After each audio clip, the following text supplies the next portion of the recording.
Shalom saudara yang dikasihi Tuhan, sungguh kita bersyukur hari ini diberikan kesempatan untuk menikmati satu hari yang baru. Tetapi kita juga diberikan sesuatu hak istimewa untuk memahami firman Tuhan. Oleh karena itu kita harus meminta pertolongan dalam doa supaya kita memahami apa yang menjadi isi hatinya. Marilah kita berdoa.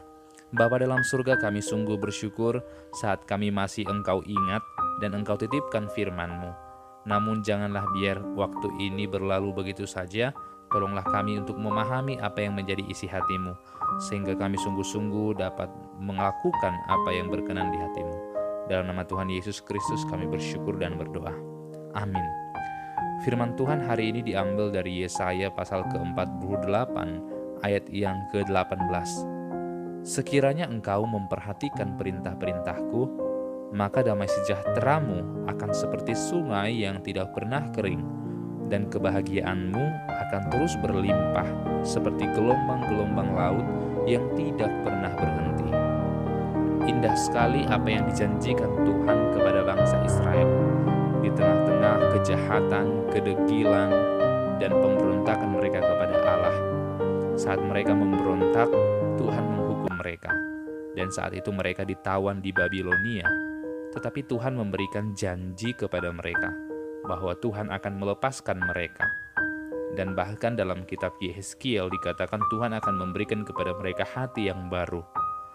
Maka ketika kita perhatikan bagian ini, kita akan memahami bahwa sebenarnya ada satu syarat yang Tuhan berikan bagi mereka, yaitu jikalau mereka mendengarkan perintah Tuhan, memperhatikannya dan melakukannya. Tetapi ada sebuah janji yang sangat berbeda dari janji yang dilakukan oleh Tuhan sebelumnya. Biasanya Tuhan akan berkata bahwa Ia akan menyertai mereka sampai keturunannya. Tuhan akan memberikan mereka kemakmuran dan Tuhan akan memberikan mereka tanah yang dijanjikan. Itu janji Tuhan dan Dia tetap menggenapinya suatu saat nanti. Tetapi janji yang lain yang Tuhan berikan ialah jikalau bangsa Israel terus mengikuti perintah Tuhan, maka mereka akan hidup di dalam kedamaian yang berlimpah-limpah. Maka kita akan sampai kepada sebuah kesimpulan bahwa yang paling penting dalam hidup manusia adalah hidup dalam kedamaian. Maka jika kita melihat dunia yang begitu kacau ini, pasti kita ingin sekali pergi ke sebuah daerah yang mungkin menenangkan pikiran kita.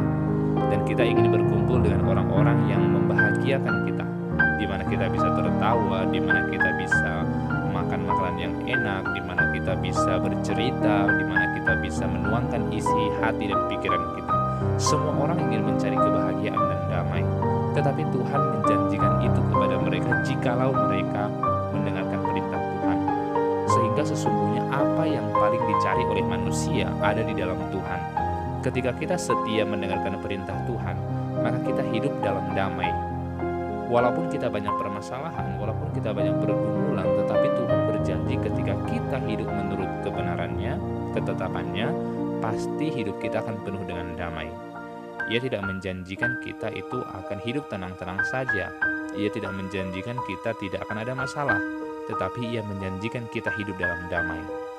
Tentu ini bukan hal yang mudah untuk dipahami. Bagaimana mungkin bisa hidup dalam damai ketika kita memiliki banyak masalah di tengah keluarga? Tetapi Tuhan menjanjikannya. Tuhan akan hadir dalam hati kita. Tuhan akan terus memulihkan hidup kita dan membawa kita supaya memahami apa maknanya damai yang sebenarnya yang Tuhan maksudkan. Selain damai, Tuhan juga menjanjikan hal yang lain. Jikalau kita mendengarkan dan memperhatikan perintah Tuhan, maka dikatakan kita juga akan diberikan kebahagiaan dan terus berlimpah. Kebahagiaan terus berlimpah. Apakah kebahagiaan itu? Ketika kita melihat terjemahan lain dari kata kebahagiaan ini, juga dikatakan righteousness, berarti kebenaranmu. Kita melimpah dalam kebenaran. Kita hidup melakukan apa yang benar. Kita tidak lagi terjatuh di dalam dosa-dosa yang sama seperti apa yang telah kita lakukan sebelumnya. Biasanya yang membuat kita tidak tenang ialah karena ketika kita masih terus melakukan kesalahan-kesalahan kita. Kita takut dihukum, kita takut ketahuan, kita takut rahasia kita terbongkar. Tetapi ketika kita mendengarkan perintah Tuhan, dikatakan kita akan melimpah dengan kebenaran, melimpah dengan kebahagiaan. Kita tidak akan lagi dikejar-kejar ketakutan. kebahagiaan kita akan melimpah jikalau kita mendengarkan suara Tuhan.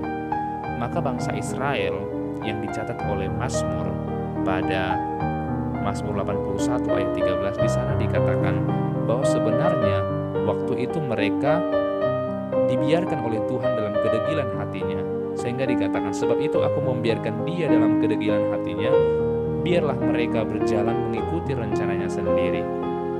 Maka janji Tuhan kepada orang yang mendengarkan suaranya ialah Tuhan enggak akan membiarkan mereka berjalan sendiri. Tuhan akan terus menemani.